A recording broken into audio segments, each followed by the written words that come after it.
Life is about your investments and your relationships. Your investment will determine how successful you turn out to be. Your relationships determine how happy you turn out to be. Hi, my name is George ACN. Welcome to another very exciting time where we'll be talking about something very important that you need to have: life teachers, mentors, coaches, and role models. How these teachers, these life teachers, can transform your life. I often tell people a few things: that the world is filled with so much information. There's information everywhere, information on the internet, and there's enough information to change your life, enough updates to change your life. But why is it that your life isn't changed yet? So there's so much information, but very little wisdom. And the problem usually is because we are so particular about information, we don't realize that information has to be taken to the next level for it to be effective in our lives. Information has to move from information to becoming knowledge.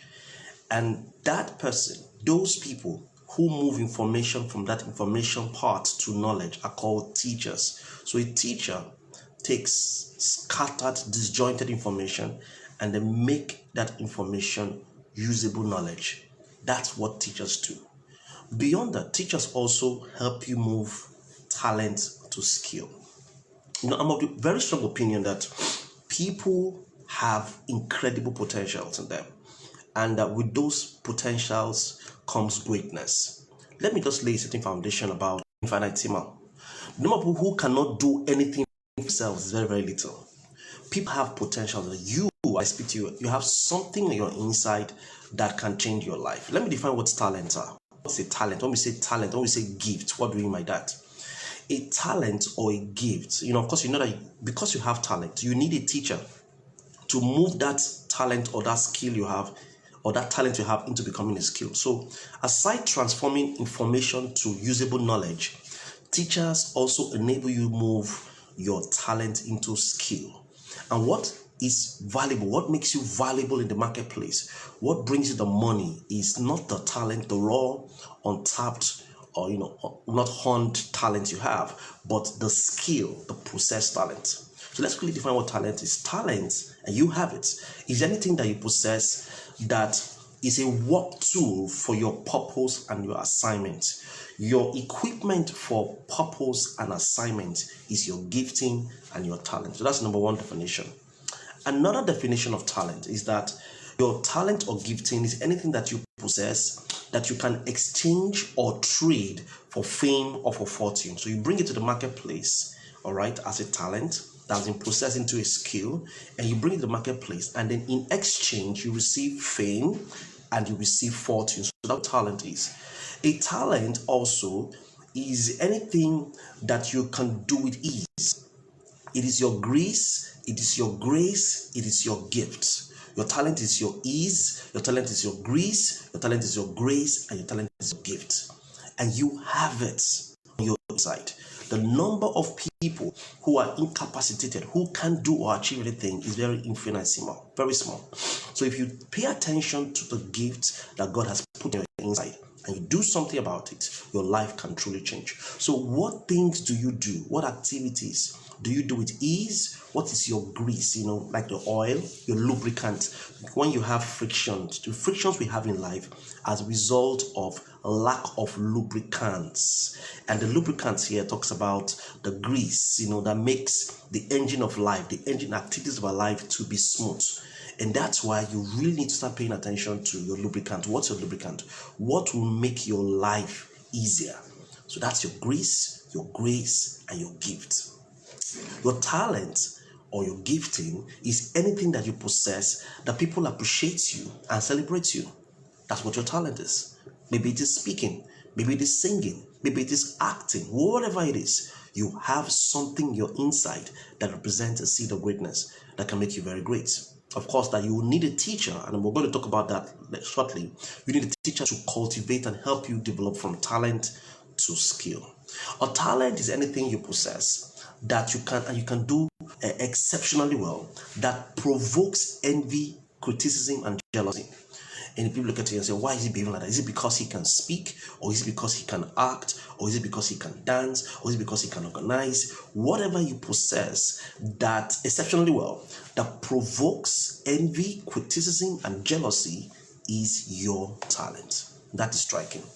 Your talent, and this is where I'm going to, your talent is anything that you possess that draws you closer to a teacher and draws a teacher closer to you. Now you have certain capacities, certain potentials, and then because of those potentials, you suddenly see yourself being drawn to certain authors, being drawn to certain television programs, being drawn to certain pastors, being drawn to certain coaches. You want to be connected with them. You want to connect with them because of the potential you have. So that thing you possess that draws you towards them, or in the other way, draws them towards you. They see, they spot your ability, and they want to help you out. That is indicative of the potential that you have.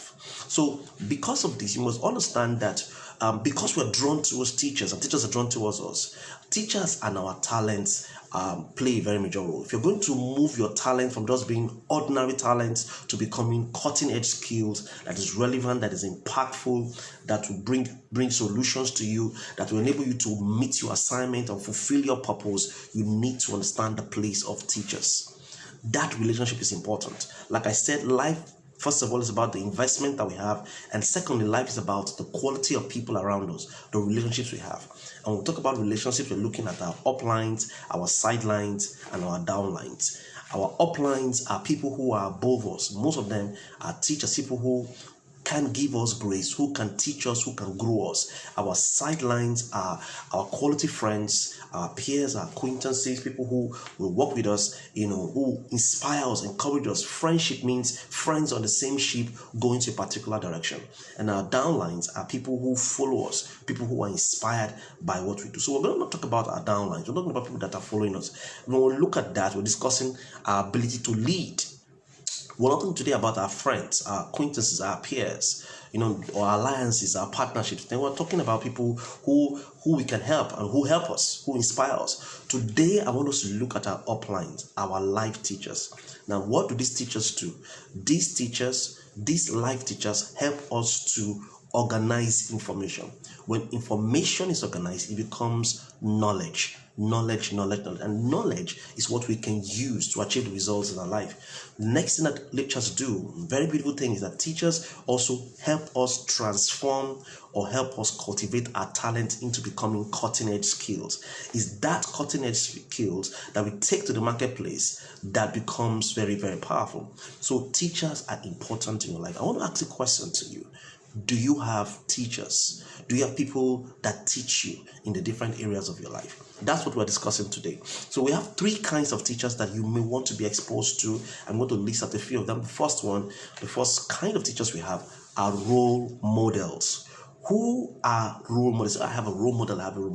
Now, a model whose role you admire. Now, these models have your kind of vision. These role models have your kind of gifting or talent, but they have taken it to the next level, to the highest level possibly. They have developed themselves, they've honed their skills, and today they are celebrated. So you read their books, you watch their tapes, you listen to their audio materials, you watch them on video, you see them from afar, and then you admire them. They inspire you. You feel that they are your destiny, your future in living form. They are individuals who epitomize, who represent what your destiny should look like. They are called role models. So you know them, but they do not know you. There is they inspire you, and you have this connection with them, but they do not know them. So I want you right now to take up your biro and write down who are your role models. I can easily predict your future, your destiny, by looking at who your role models are. And you can do that because you see, your role models are a reflection of your future destiny. When I mean role, what role are you playing right now that somebody else is playing and is doing it excellently and is being celebrated? So the challenge role models is that you know them, but they don't know you.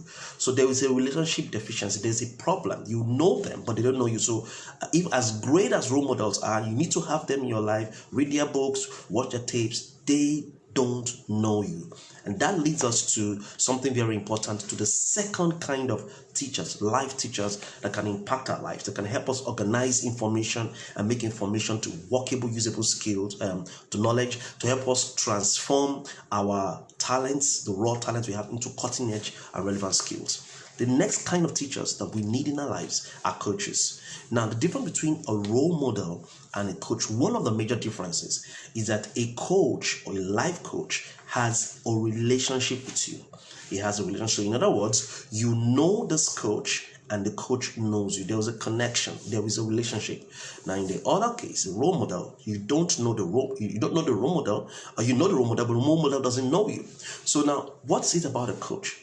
So a lot of times, a coach may not have your kind of vision, may not have your kind of gifting or your ability, but your coach is trained and has the capacity to bring out the best in you. He has put together a system, he has technology, he has techniques, he has principles, he has ideas that if you walk through, if you go through the regimen and the routine and the principles, you will become the best you can be. And when we talk about coaches, we can look at it in the football settings. Most of the time, one of the greatest coaches were not fantastic footballers, were not world best footballers. They may not have that exceptional skills these players have, but they have the ability to bring out the best, to organize them, to bring out the best potential, to place them appropriately in their position that best fits them. And you also see coaching in the choir. You go to the choir, the person who leads the choir, who organizes the choir master, is not necessarily the best singer, but he has the best way of bringing out the best in the choir, in the tenor, in the alto, and then also in the instrumentalist. So coaches don't necessarily have your kind of talent or your kind of vision, but they have the ability to bring out the best in you. So the question I want to ask you is, who are your coaches? And again, the difference between a coach and a role model is that they have a relationship with you. And this is very vital. Who have you, so the thing about like role models, that they inspire you. The relationship is very inspirational. You know them and they inspire you.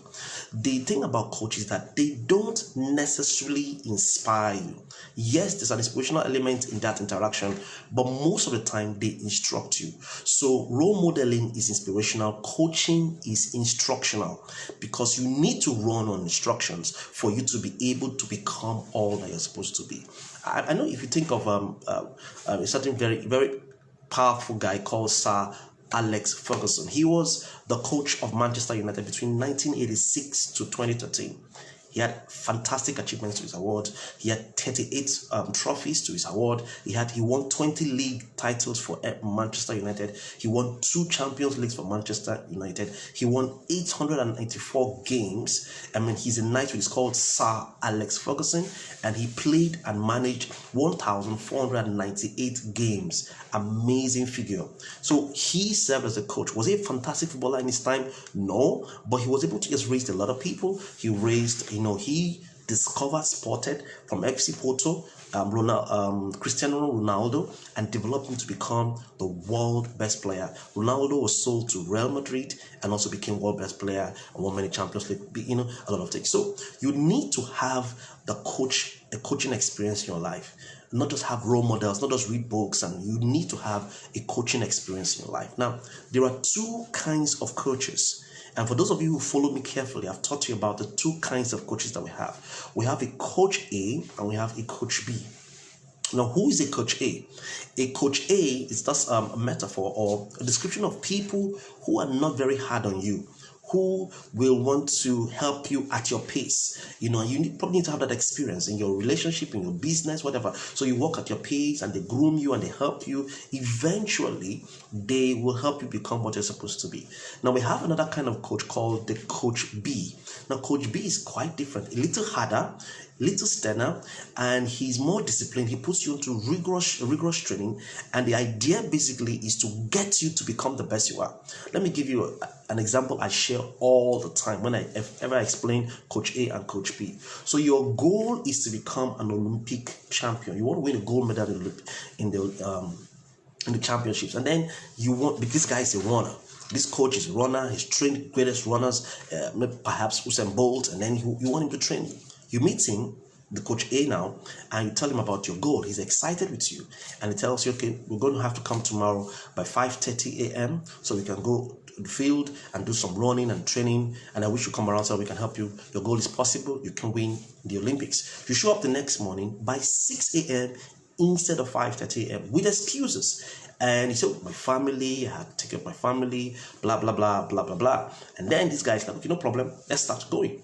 You go ahead and you do your training. That's Coach E. Eventually, day of the running of the game, he tells you, okay, you know what? Just go out there. It's your first trial. Give it a shot. Do your best. Whatever happens, you can only get better. That's the Coach A experience. That's a Coach A. Now for Coach B is totally different. Coach B, you go and meet a Coach B, and a Coach B doesn't have your time or is too expensive to work with you. He tells you, look, you cannot afford to pay me to put you through this process, or I'm so busy, or sometimes he can be very critical. I don't think you have the capacity to become all that you're supposed to be. All right, and then you plead with him and say, please, I want to be an Olympic gold medal. I want to win this gold medal. Please, can you assist me and help me? Eventually, he says, okay, no problem. See me tomorrow in this field by 5:30 a.m. So the next morning, you show up by 6 a.m. with excuses. And it's like, I told you already that you don't have the capacity to be the champion I think you should be, and therefore, I'm not going to train you today. And then you're pleading, you're giving excuses. He tells you you don't have that capacity. And you insist on doing the training. He says, no, I can't train you. Even if you're paid, I can't train you today. And he tells you, okay, you know what? Come tomorrow by 6 a.m., by 6 a.m. or 5:30 a.m. now, 5:30 a.m. and make sure you come here and I'm going to train you. Would you come the following day? Obviously you would, because you had that bad experience. He didn't train you the first day. You come the next day by 5:30 a.m. On the day of the competition you want to race, he tells you, you know what, guys? I don't accept anything but the best. As you begin to run, make sure that you win. It's either you win or you win. If you take second position, keep running. Don't come to me. You must take first position. Now, that kind of experience or that kind of coaching experience, Coach B experience, may be very difficult and hard. But for peak performance and for being the best of yourself, for bringing out peak performance, optimal performance, you probably need a Coach B experience. For public speaking, for your finances, for your relationship, you need a coaching experience. Does it make sense to you? Again, understand that life teachers, role models, what they do basically is that they help you organize information. Number two, life teachers help you transform talents into skill. What truly makes you valuable in the marketplace is not your talent, but your skill. So we have talked about role models, and now we're talking about coaches. Now, let's look at the third kind of teachers that we have.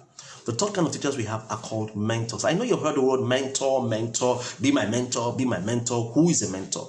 Now, the word mentor is coined from a certain Greek mythology. And, Greek mythology, the man mentor was the fellow who trained King Odysseus' son. King Odysseus was traveling for 10 years, some would say 20 years, to go fight war, one of which was the Trojan War. And when he was traveling, he was going to leave his wife and his son. And so he left his son to his trusted friend. His trusted friend was Mentor. Name was Mentor. He said, Mentor, train my son to become the king he's supposed to be, inspire him and all of that. And that's what exactly happened. Okay, this trusted friend was also a prince, royalty of noble stock. And then he was able to do that. 20 years. So that's where the term mentor comes from. So who is a mentor in a literal sense? Today, a mentor is somebody who has a similar ability or similar talent like you do. A mentor also has your kind of vision, maybe something similar. He is the living expression of your future. Just like the role model.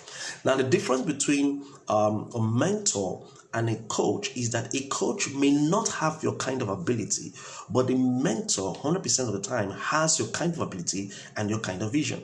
The difference between a mentor and a role model is that a role model, you know the role model, but the role model does not know you. So there's no relationship between you and your role model in terms of intimate relationship, as in you don't have that interaction.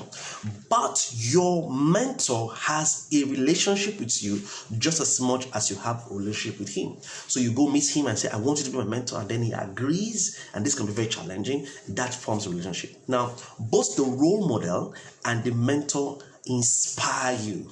The coach instructs you. So they have similar talent, and a lot of them, the mentors, also have grown their talent into an appreciable level. They have developed a relationship with you, and so they can truly help you. Does this make sense with you?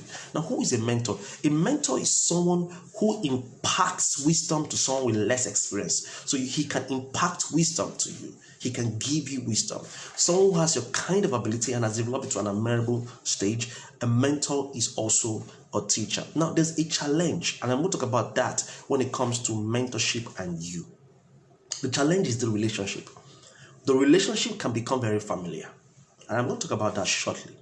But let me give you an example of a typical mentor-mentee. Some will say mentor-mentee, some will say mentor-protege kind of relationship. I'm sure you've heard of Fela Durotoi. Fela Durotoi is in my industry.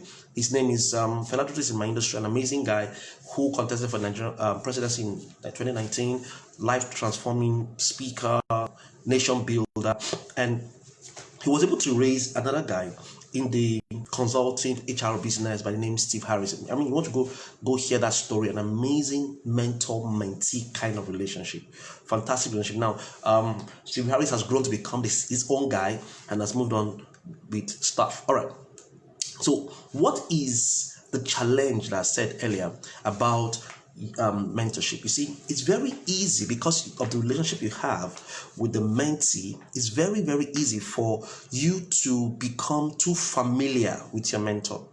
So write that word familiarity. And they say that familiarity breeds disrespect. It's very easy for you to become very familiar with your mentor. It's very easy for you to move that relationship from being mentor-mentee relationship to becoming a friendship relationship.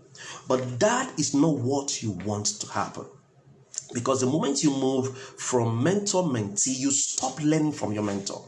You need to get to the point in your life where you can look and say, you know what, this guy is my mentor. So one of the things to do is that even though you have a relationship with your mentor, create and keep a healthy distance between you and your mentor. Keep a healthy distance so that you don't become too familiar.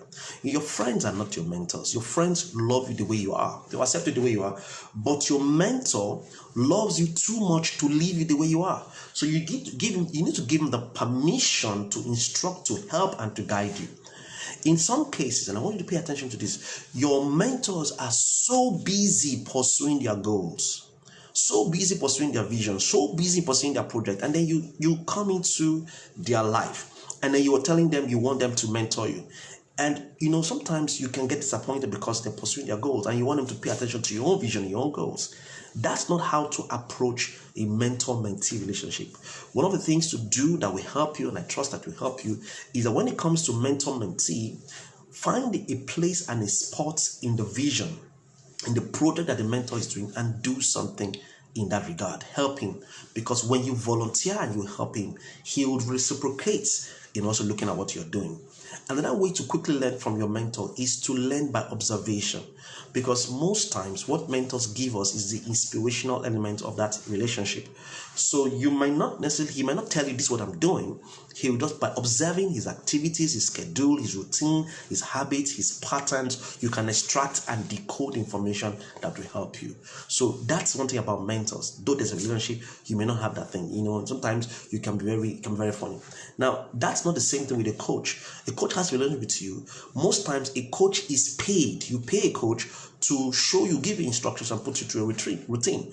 And so he puts you through a guide. He has a system. He has organized knowledge that you can use to achieve your kind of goals. So you need to be very careful about mentors. Mentors and mentees have, I heard this from Dr. Miles Monroe of blessed memory, and it really got me striking. You see, mentees pursue, mentors choose. Mentees pursue, mentors choose. Your mentor is not supposed to accept you. Okay, he's a liberty. You're the one looking for, so you keep pursuing until you get. When you see somebody that you admire and you want to be a part of your life, you pursue the person. Why is relationship important? Your next level is tied to somebody. Your next level in life is tied to somebody. Your golden opportunity is tied to somebody. Your next connection is tied to somebody. Your direction, your future is tied to somebody. And one of the things you also get to realize about the interaction between you and your mentor is that by the time you get close to him, you start realizing that he's a flawed man. If you can't work with flawed people, you can't make progress in life. You need to understand that they will be flawed. They will have their own issues. You will suddenly realize, that this guy is a normal human being. It's a human being who is especially exceptionally graced, who is principled and who has achieved his goals. So you observe that in them, and you've got to be very careful. Now let me talk a little about, because we had these interactions on WhatsApp and also had these interactions on Facebook about if you're a lady and you'd have a man who is your mentor, you've got to be very careful about that. There are cases like that where you're a lady, a woman is, who's connected, to a man who is a mentor. Now you've got to be careful, because when you get into that relationship, that space, if you're not careful, because of the bond, the mentor can take advantage of that relationship, because you see, you're very open to him, and then you can fall prey to his sexual advances. And you see those kind of issues. You see people who were pastors of a certain lady, and then all of a sudden they are going intimate with them. It occurs very often. And that's why if your lady and your mentor is the opposite sex, you want to, don't say, he's a strong man, he's a disciplined person. No. You want to, don't trust your emotion when it comes to that, especially when it comes to a mentor-mentee relationship. The bond can be very strong. You've got to keep a healthy distance from that mentor. Very careful about that mentor. If you engage in any sexual intimacy with your mentor, it will change the dynamics. It will really change the dynamics, both for the mentor. He will not be able to teach you the way he should, and for you, your perception of that mentor will change. So you've got to be careful about how you handle intimacy. Same thing with a woman and a man. A man looking out for a lady who serves as a mentor. It's got to be, you apply wisdom in that regard. So mentorship is so very important. So why have a mentor? Why have mentors? I'm going to give you a few things that you can write down that will help you. Number one, you want to have a mentor because you are learning from experiences. You see, experience is learning from your own mistakes. Wisdom is learning from your other people's mistakes and avoiding them. I like to repeat it. Experience is learning from your own mistakes, which is not bad. But wisdom is learning from other people's mistakes and totally avoiding. So one of the benefits of mentorship is that you learn from the person's experience, and that is fantastic. Number two, if you are in a quality mentoral relationship, you're going to be getting feedback from the person. Will tell you, okay, you're not doing this right, do it like this. You get access to feedback that will help you and grow. Now, another beautiful thing about mentorship and you as a mentee is that you have access to people's ideas, to his vision, and to his plans, and it will help you guide you to doing whatever it is that you're doing. Now, real mentors who really help their mentees, help you gain proficiency, help you develop skills. Like I said earlier, that it's not enough to be talented. You've got to move from talent to exceptional person. Nobody's looking for, he's talented. People are looking for, he's exceptional. He's gifted. Else your being talented will become something not good for you. So mentors help you gain proficiency, and this is a beautiful part of our mentorship. If you build a strong mentoral relationship, with a person, a mentor can recommend and introduce you. He can introduce you to his platform. Don't go joining a mentor because you want him to introduce you to his platform. Go there to learn initially. But if you build that relationship strongly, a mentor can introduce you to his platform. I've had people come to me, I want a mentor, and all of a sudden they want to have access to my resources. And I'm looking at these guys, and this relationship is moving from being mentoral to becoming exploitative. They want to take advantage, and I sense it in my spirit, and I resist, and all of a sudden I have cold feet. You've got to be careful about that stuff. I see a lot of people want to come. They want you to be their friends, not because really they want to take advantage, and they insist that you help them. It's not the smartest thing to do. It's not the smartest thing to do. Don't go that route. All right. Don't go that route. It's not the best. Some people come to you and say they want you. I've had that many times with me, and I look at them. So I want to be mentor. I'll tell them I want you to be my mentor. I tell them I consider that a very great privilege, because I have a lot of people I work with. I have a lot of people who consider me as a mentor, and I tell them again. I say, look, guys, we can work together. But now all of a sudden they switch from that mentoral relationship into wanting me to be their friend. It doesn't make sense. You want me to be your friend, but you came first as a mentor. Your mentor is not your friend. Don't go that route. Go look for your friend. Don't try to, no, it doesn't work that way. I have mentors who I respect so much, and I don't allow it to slip into friendship. For example, I don't advise them. Whatever they are doing is working for them. Even if you consider it as a mistake, it is you that's thinking it's a mistake. For them, it's working, it's producing. You don't advise your mentor. Let them do what they are doing. Let them make their mistakes. Let them do what they are doing. You don't advise or suggest. Let them be. You came to learn something, get what you're going to learn, and move away from there.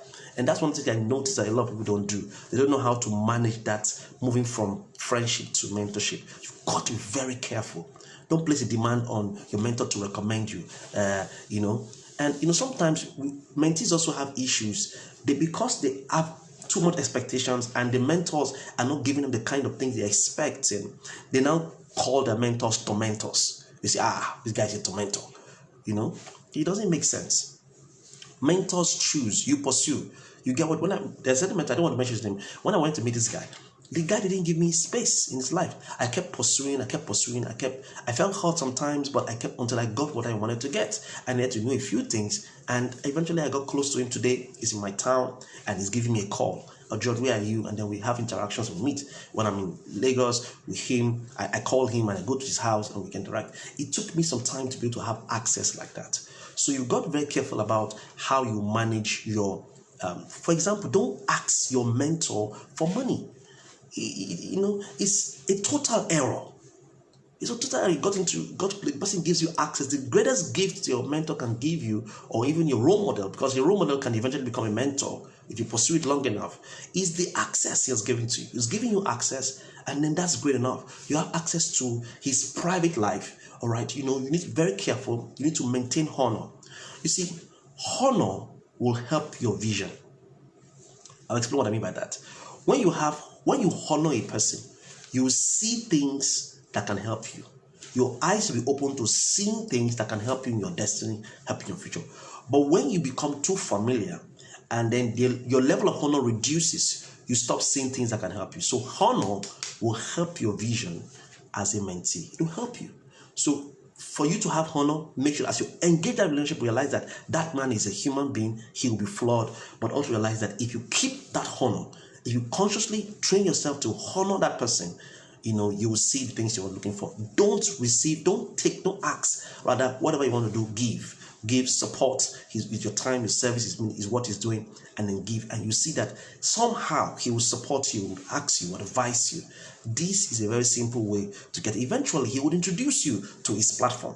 That will happen naturally. And if it doesn't happen, you did not come to get introduction. You came to learn, to see your future in the. So we need to begin to appreciate mentors in our lives. We need to begin to appreciate role models in our lives. We need to begin to appreciate life coaches. You need to start having this, because the quality of your life is dependent, heavily dependent on the quality of people around you. Your upline, your upline, your sidelines, and your downlines. Why should you, now who should be your mentor? Now let me ask you a few days, because this is very important. Who should be your mentor? Because, so George has said, have a mentor, have a life coach, or have a role model. Personally, I'm talking a lot about mentors because it's very easy for even your coach to be a mentor, because your coach can also be a mentor. All right? When he gives you instructions, it needs to become a mentor. So who should be your mentor? Number one, write this down if you're taking down notes.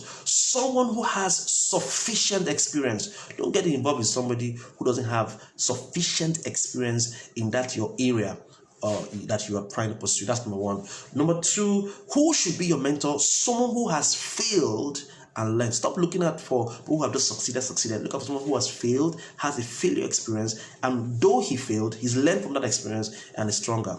That's who you should be a mentor. Number three, who should be your mentor? Somebody who has succeeded, should have succeeded, some level of success. That's the person you should consider your mentor. Number four, someone who is willing to form a relationship with you. So you meet a person and you request for mentorship and he does not agree to mentor you.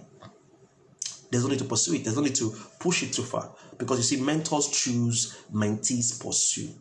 There's a relationship that needs to be formed, and that will only happen when he agrees. So how do you now treat your mentors? I'm going to give you a few things. I already mentioned it earlier. Number one, understand he's also human. Number two, understand that he's not your friend. And then buy and patronize his works. Now, this is side. Let me just digress a bit. And I thought about it yesterday. Throughout yesterday, I was thinking about it. And I want to help you out. It will help you for those of you who are in ministry, for those of you who are into capacity building, who do events, and who want to invite people to come for your events. All right, so I don't say this is away from the thought I'm sharing, but this is somewhat similar. Listen to this very carefully. You want to host a George ACN. Okay, let me not use myself so it doesn't look as if I'm trying to patronize myself. You want to invite a Steve Harris. Steve Harris is a top speaker in the world to come for your event. Number one, you don't have the financial capacity to invite him, and you still want to invite him. All right, unless you know a mentee or you know someone who has a relationship with him, don't go about that. Don't go about that. Don't do that. Invite someone at your level, and then grow your capacity to the point where you can invite him. All right, don't do that. Don't get yourself don't mess yourself up in that regard. I don't think it's a smart way. Someone invite me and say, I want you to come, and I ask them, so what's the plan? They want me to come for free. They also want me to come for next to nothing. And I tell you, I can't do that. I can't come for your event for next to nothing.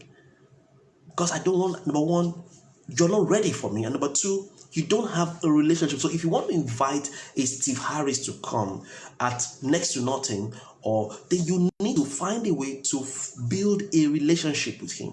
Build a relationship with him. Over time, he would reciprocate. He would come for events. I know a certain friend who wanted to write a book with a certain top speaker in Nigeria. Top person in Nigeria. This speaker was putting together a $5,000 event training. And what this mentee did, this person who was pursuing him, eventually he paid for the 1.5. He paid 1.5 million. At that time it was $5,000. He paid 1.5 million. Attended, flew all the way to Lagos, got to Charlton. I was part of the 3 days training. And of course, if you pay that kind of money to this fellow, that man was observing who had paid 1.5 million naira. And they formed a strong relationship. Later on, it will blossom into the point where they wrote a book together. Imagine if you want to have access to certain people who you want to invite in the future, start to patronize them, attend their school, buy their books. There's certain people who I've worked with over the years who, if they call me today, I will not start asking for money. You need to understand this dynamic. It will help you in building relationships and growing your business and building strong relationships. Okay? So if you're not ready to invite a certain pastor to come to your church, or a certain minister, or a certain speaker, if you're not ready financially, don't go about it. And if you want to insist on that person, find a way to first build a relationship. Don't demand for something that you have not invested in. I don't know if this makes any sense at all to you. You need to have a mentor. You really need to have a life coach in your life, because they will do two things. One, they will help you organize information. There's so much information out there, so much information, but very little wisdom, very little results. There's so much information that can help you become successful. There's so much information out there that can help you to become a great public speaker on YouTube, but you need a teacher to transform information into organized knowledge, into relevant knowledge, into systematic knowledge.